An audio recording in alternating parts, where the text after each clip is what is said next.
You know those books you encounter occasionally that stick to your ribs, the ones that sit with you long after you're done reading it? One such book for me was Loner by Teddy Wayne. This was written in 2016 and is a campus novel. I wasn't familiar with the term campus novel going into this book. When I originally heard of it, it was on Olive's channel, and she described it as a campus novel with a little bit of Gossip Girl thrown into it. I wasn't really sure what I was going to encounter in this book, but what I did is still slowly trying to work its way through my system. This book focuses on David Fetterman as he begins his first year at Harvard University. He comes from a fairly well-to-do family from New Jersey. He has two very loving parents, and he's been an outsider his entire life. He's hoping that his social salvation can be found within the walls of Harvard, where he will inevitably be surrounded by other people just like him.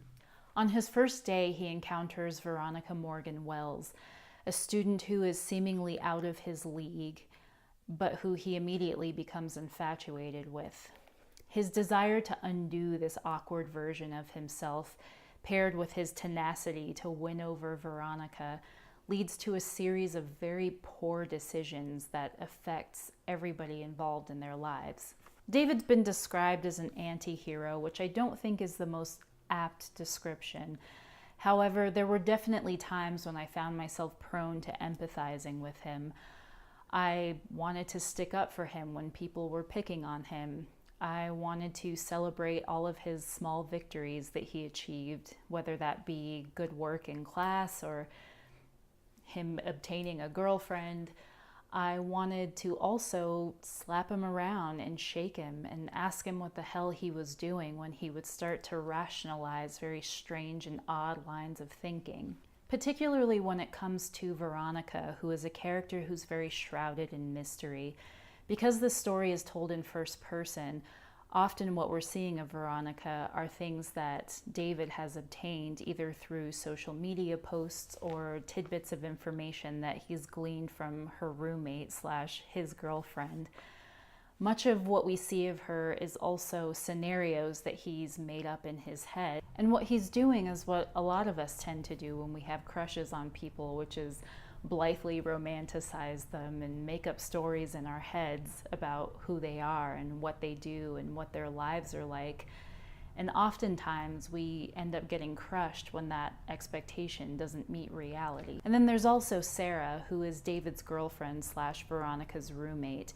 She also tends to lean a little bit toward the socially awkward side, but is very self-possessed in a lot of ways. But she's in that place that a lot of college students are, where they're trying to integrate new information into their somewhat formed proto-adult self, and they don't always get it right. The author does a very good job of dropping hints of dysfunction within these characters.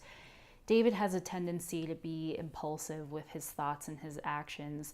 Veronica, though we don't know much about her, has this air of manipulation, though we don't really know the extent of this.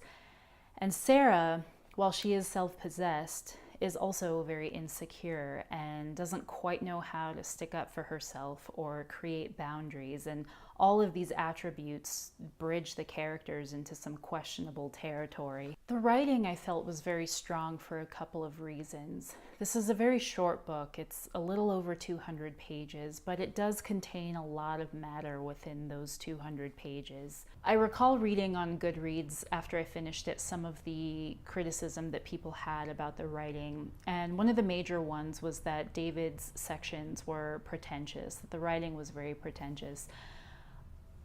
Yes and no. I think that it was very fitting and appropriate to the character. I think that David, coming into a school like Harvard, has the attitude that probably a lot of people entering into Ivy League schools possess, and that is that they are the smartest person in the room.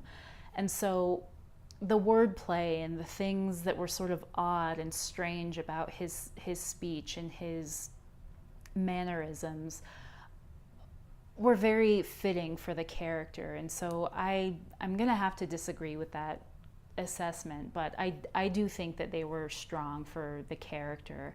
I also think the author has a very good sense of timing and pacing. He was very self-aware of how long to linger with a particular conflict or in a particular location or in a particular setting. And that made the beats very fluid. It was very easy to follow. Nothing got really bogged down in description or made it feel stagnant. And I think that he was just very aware of the intention of the interactions with the characters, and it just made for some really lovely, simplistic writing. At this point, I'm going to discuss a little bit of the plot, and I may get into some spoilers. So if you're interested in reading this book, I would definitely click away now and come back to it after you've read it. This book deals with serious issues surrounding consent and sexual assault, but does so in an atypical way. What I mean by that is that the author doesn't leave any room for doubt about the innocence of our main character, and instead the focus is on evidence collection, investigation, and ultimately how punishment is doled out based on what has been collected. And though it wasn't explicitly stated in the book, I feel like this story was making some important commentary about Title IX and the subsequent amendments that were made in 2011.